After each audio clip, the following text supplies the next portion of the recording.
Hi everyone, it's Stephen Stewart. I'm the CEO of Orefinders Resources, and I'm back again with another episode of Drill Bits. And today we're going to be talking about the value of an ounce of in situ gold. And what does that mean? Well, first of all, in situ means it's in the ground and it hasn't been mined and it hasn't been processed. And what does that mean relative to spot price? Well, everybody knows what the spot price is.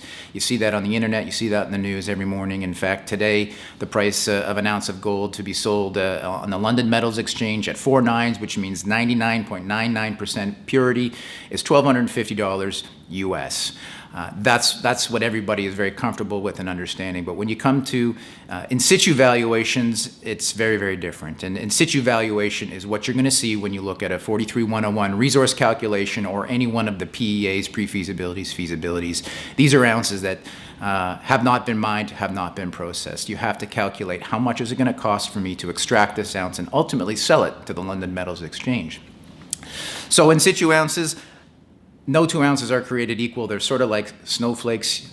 You have to consider metallurgy, strip ratio if it's a pit, mining widths if it's underground, NSRs, access to infrastructure, you name it. There's a whole list of variables and expenses that are going to be associated with an extraction. So let's use an example. When we have a 43-101 resource calculation, we've got 2 assets, asset A and asset B. Both have, for argument's sake, 1 ounce of measured gold.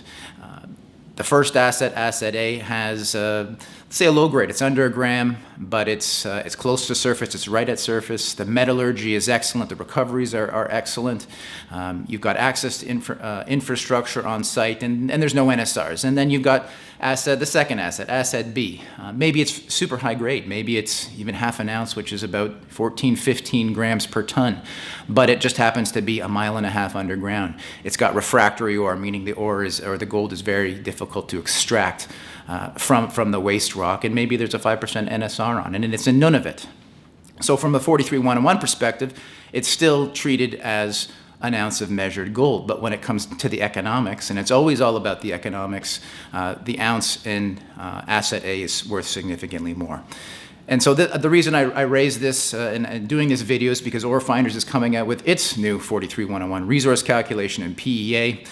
We're totally throwing out our old 43-101 resource estimation because we just don't think that those ounces were mineable. Certainly not in the context of what we're trying to do today. Maybe down the road they are, but right now, this new resource calculation, we're actually going to shrink the amount of gold, net gold that is in our 43-101. So it's going to come down from 442,000 ounces, but we think the grade is going to go up substantially. And we're only going to be focused on ounces that are mineable, that we can extract in the near term and crush and ship economically and make money. Because at the end of the day, you might have 10 million ounces, but if it's going to cost you the equivalent of 15 million ounces to extract it, well, that's an uneconomic project. And that's why I think Orefinders is an interesting situation, because we may have a small resource right now, but it's going to be what we think is a profitable one. Of course, that's going to be defined in our independent report, just like everybody else has to do, but time will tell. But in the meantime, that's it for now. Thank you for joining us, and please stay tuned. We'll have another episode of Drill Bits coming up.